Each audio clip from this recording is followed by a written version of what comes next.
मैं इस डिक्लेरेशन को एडॉप्ट करने की घोषणा करता हूं।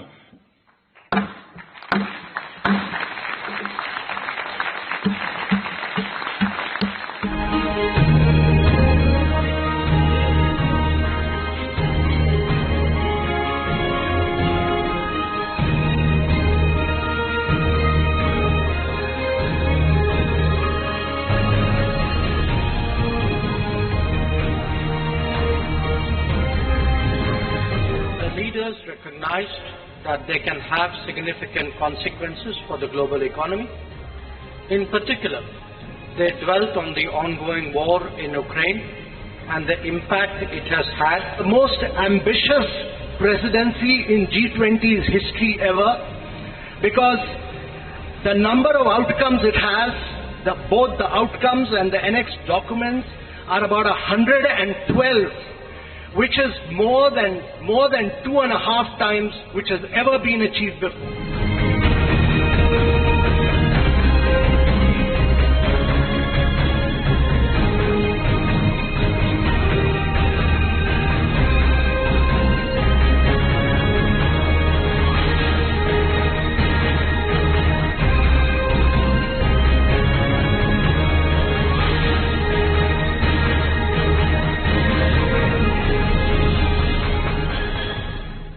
Welcome back. You're watching our continuing coverage here from the G20 Summit. I'm Shireen Khan. It is my absolute pleasure to welcome on the program the World Bank head, Ajay Banga. Great to have you here on the channel back in India. Thank you so much for your time today. Thank you. It's a pleasure to be with you. You're making your G20 debut and we've got a New Delhi declaration. There were question marks on whether one would come through or not. Your first takeaway from this experience? My first take is just the fact that that declaration did come through. You saw the articles and the burst of sort of cynicism around it. I think the Indian government managed to get and corral everybody to the right place. So I think it's actually a bit of a job sort of well done by the team, by Amitabh, the Sherpa, but of course by the External Affairs and the PM himself. Yes, I would imagine there's a collective sigh of relief on just getting it done. But 83 paragraphs that deal with a whole host of issues, but Para 48 to 53 deal with essentially what you're dealing with, which is reforming multilateral banks, which is the issue of dealing with current challenges, but more importantly, future-proofing multilateral institutions for future challenges and future needs, repurposing, so to speak. Volume 1 done, recommendations done, will be taken up in October. Take me through where things currently stand on that front. So I think there's multiple levels in this. When the G20 laid out the desire for an evolution of the Bretton Woods institutions, the logic, Shireen, was that what we've done for the past 78 years was great, but it's not future fit for what we need to go to. And so that was the idea. So for example, the vision of the bank was all around eradicating poverty and sharing prosperity. Very effective for many years by the efforts put in by so many countries. Jobs got created. That's what lifted people out of poverty. COVID and the pandemic and climate change have changed that. So clearly we've got pandemics, we've got climate change, we've got fragility and a war, you've got what happened with food prices, so there's food insecurity, biodiversity loss. When you put all that together, the bank cannot stay focused on trying to solve for poverty without expanding the aperture that it looks through to include these poly crises, because they're impacting each other. And I think that's the first big change. It enables the people in the bank and the vision of the bank and the mission of the bank to go broader. Inside that, we've created a real focus on women and young people. Why women? Because half the world is female, and even today in 2023, it's inadequately represented either in management or in the labor force or in compensation or in opportunity at all levels of society across the world. This is not a country-specific issue. And the young people, because the Global South is full of young people, and young people are a demographic dividend if you give them quality of life when they're growing up, education, health, clean water, and then you give them jobs. So we try to focus on those two. And then there's the whole issue of how can we work better with other multilateral institutions. I just announced a very big partnership with the Inter-American Development Bank, something that people had not done. But we're going to collaborate on the Amazon, on climate issues in the Caribbean, and on digitizing, a subject close to your heart in India, digitizing governance in Latin America. So it's how you work with other multilaterals, but most importantly, how we work with the private sector. There just is not enough money in balance sheets of MDBs or governments or philanthropy to kind of make the numbers come about. If you listen to people say you need $1 trillion a year in the emerging markets for renewable energy, I mean, there's not enough money in these balance sheets. So you have to find a way to get the capital and the ingenuity of the private sector in. That's why we've got this private sector lab with Mark Carney and Shriti Vadera and 15 CEOs from asset management companies, and Chandra from Tata's is on it, and so on. That's the idea. That's the stage we're at. It's a process. There's a lot going on inside this sausage getting made, but it does require also focus on capital and sweating the balance sheet. From your loan to equity ratios to hybrid capital, portfolio guarantees, green public goods funds, that kind of stuff. So let me try and unpack this sausage and break this up into the critical issue that you spoke of. Where is the capital going to come from? In terms of the bank itself, the revision of the capital adequacy framework and what room or headroom that opens up for you. Let's talk specifically about the headroom for the bank and then the private sector participation and the leverage that you hope that will be able to fund some of these issues that we spoke of. So just the loan to equity ratio creates about $50 billion of additional lending over the course of the decade. Those announcements that are coming out right now, what the U.S. government has put into the request to Congress, creates another $25 billion over the decade. Germany announced some things today. Others are in the pipeline. By the time our annual meeting happens in Marrakesh, we're thinking that all this put together could get us to between $100 and $150 billion of lending. Now, keep in mind, we do about $120 billion of committed lending every year. So this is important, but it's not going to change the world. Yeah, it's incremental. It is incremental, and that's the idea. The idea is to sweat the balance sheet and make it work harder. But there's things you can do. If you originate to distribute in our IFC, then you can leverage the balance sheet over many times again. That work is internal and is beginning as we speak. Then there'll be the issue as we go along. I call this the better bank. If I do what I need to do with the mission and vision, if I do what I need to do with capital adequacy framework, I do what I need to do with how the bank works, then the question is, should we go for a bigger bank? Because then the question that faces the richer world is, what's the limit of your ambition and how you want to drive change in the developing world? And I think we should expect that to be the next conversation at some point of time. A little bit down the road, once you've got this bigger bank idea ready based on having a better bank in the bag.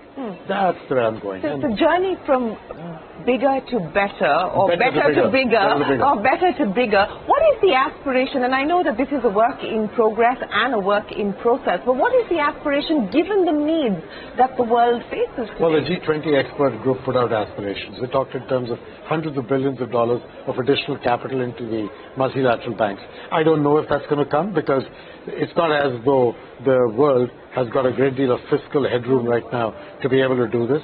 Would this change in a year or two? It could. So I don't know. My approach to the N.K. Singh, Larry Summers report is to take it in, understand it, and say, let's get the better bank going. Let's create the room and headroom for asking for the bigger bank, which is what I'm doing. But meanwhile, let's get going with the private sector.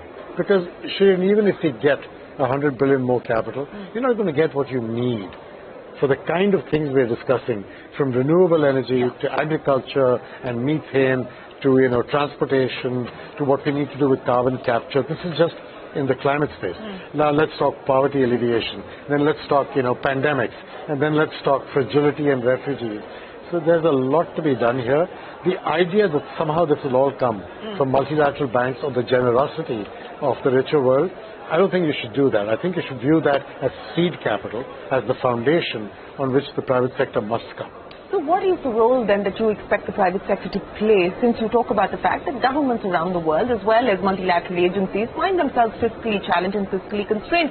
What is the role, what is the expectation, the ask of the private sector that you have? We should not make it only about the money. I can tell you that right now, if you were to give me a great deal of money to use in some of the emerging markets, finding bankable projects in countries where people are willing to take that risk is not that easy. There's work to be done between here and there.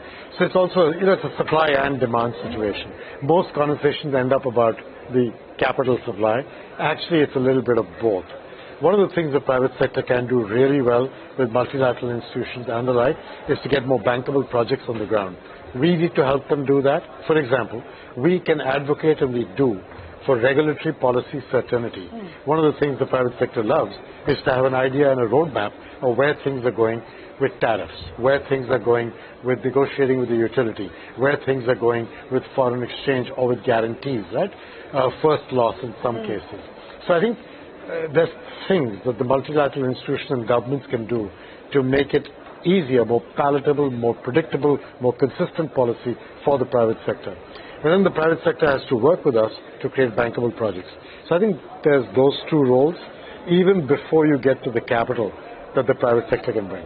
You know, I want to talk about what you brought up, and that's a big focus here, digital public infrastructure. Yes. And the World Bank has put out a report on how it believes that this digitization journey that we've seen in India has actually aided financial inclusion through the JAM Trinity, through now things like the UPI, etc. The significance of this, the exportability of this in being able to address some of the challenges that we just spoke of. So I think the interesting part about this, that it's happened in a few more countries, it's not just in India. But India is a shining example because of the size and scale of what was done over the last couple of decades, starting with the identification scheme all the way to building the basic platform and then building the applications on top. My view is that if you look at the technology stack, the brilliance of this was in that you create fundamental foundations that are common and you make those global public goods. So you price them at a price which enables people to come in on top with apps. So it's interesting, it's not just the government. In many ways, I think what Jio has done, along with what Airtel is doing today with all the pricing on cellular, is actually to create a very wide distribution of phones and data plans across the country. And then the money can be made on the applications that get built on it, rather than on the data itself. And so I think there's a lot of intelligence in this model and stack that can be used. I do think that you have to be careful about ensuring that we update it for the latest technology. A lot of this work began years ago. We've got to be sure we are really good on cybersecurity and privacy. The world today on cybersecurity and privacy is different from 15 years ago. So there's a lot of good work done here and a lot of great things in the model. And I'm very supportive of that model being usable. Ajay Banga, I have a lot more to ask you, but I know we don't have time at all this evening. But it's been an absolute pleasure. Thank you so much for giving us time and speaking to us today. And we look forward to seeing you again soon. Appreciate your time today. Thank you. Well, we are going to take a break. There's a lot more coming up. Don't go anywhere. We continue our coverage here from the G20 Summit right after this.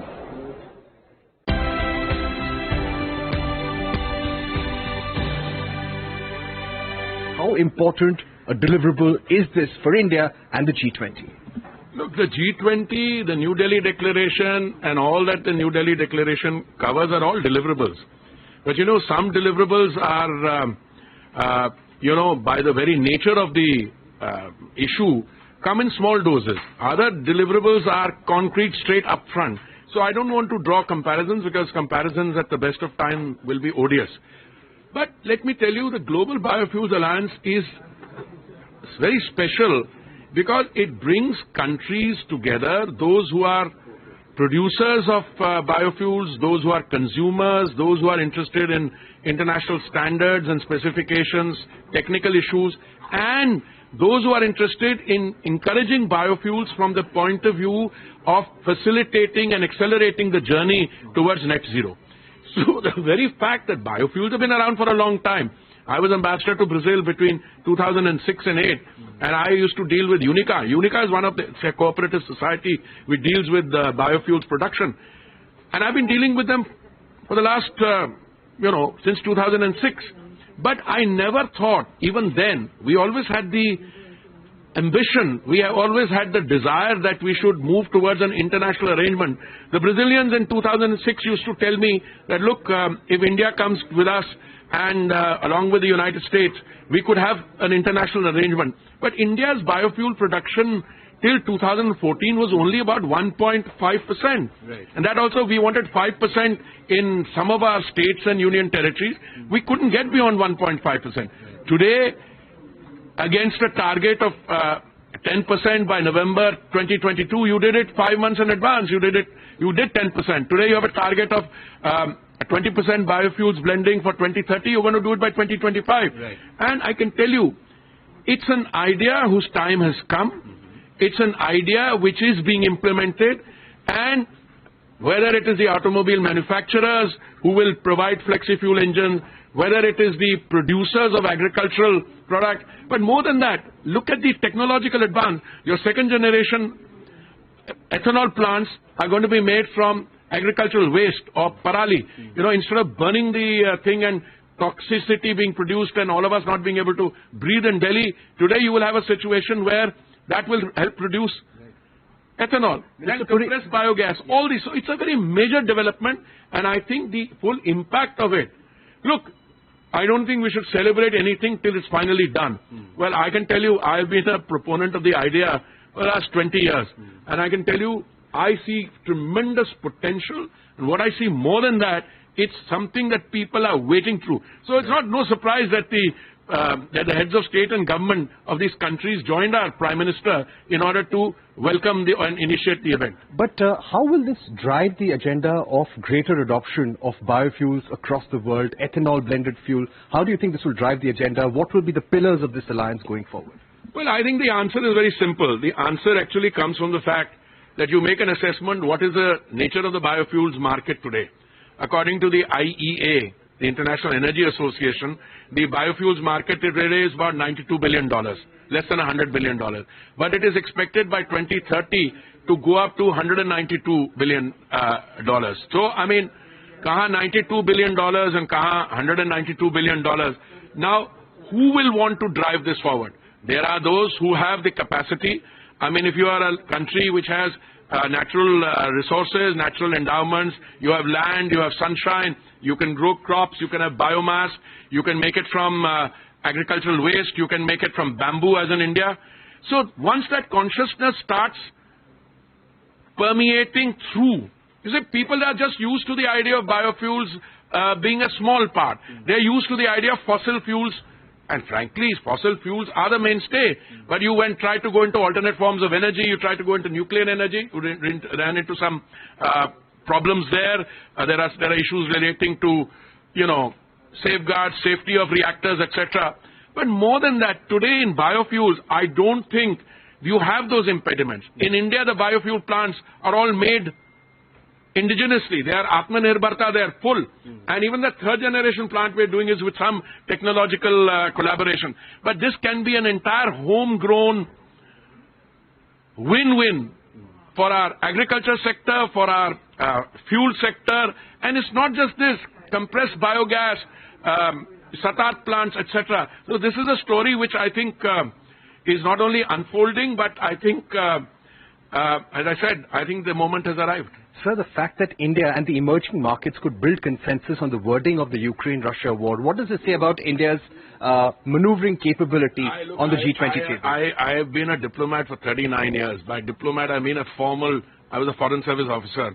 I was a grade 1 ambassador for God knows how many years. I have never doubted India's diplomatic acumen or the professionalism of my young colleagues. So I never had any doubts. Insofar as the rest of this whole declaration, read it. I mean, it has stuff in it on climate. It has stuff in it on digital infrastructure. It has stuff on it on health. So I think the whole value, it will be remembered. The New Delhi Declaration is going to be remembered because this is a solid piece of advancement. Now, when the executive heads of the International Monetary Fund and the World Bank and the President of the United States, the Prime Minister of Japan, Canada, Brazil, they all get together and they have unanimously adopted this. So I think the moment is one of quiet satisfaction, celebration and rejoicing. But as I said, the G20 was born in a moment of crisis. Today you are facing such a crisis. And the fact that an Indian presidency can address those multiple crises wherever they are, I think we should step back and thank all involved for having pulled this off. And finally, sir, there has been an infrastructure corridor announced between India, Europe and the Gulf. How important do you think it is? Everything is very important, including, but I'll have to seek your understanding. I have a line of my young friends here. Mr. Puri, thank you so much for speaking to us.